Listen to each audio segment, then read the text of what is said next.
ఇప్పటికీ నేను మా ఆడబిడ్డలంటే భయపడతా, గౌరవమిస్తా.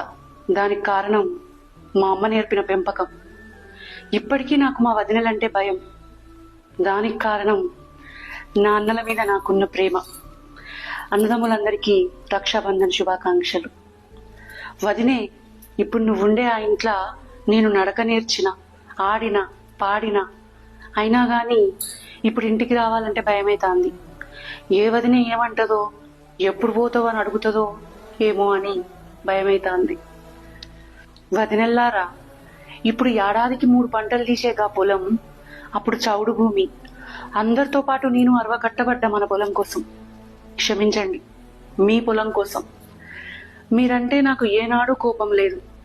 చిన్నప్పటి నుంచి ఇయాల్టి దాకా అన్నలకెప్పుడు రాఖీ కట్టకుండా లేను. ఏడాదికో దినం మమ్మల్ని గల్వనీయకుండా చేయకుల్లి. నాకు మీ డబ్బొద్దు, గుంట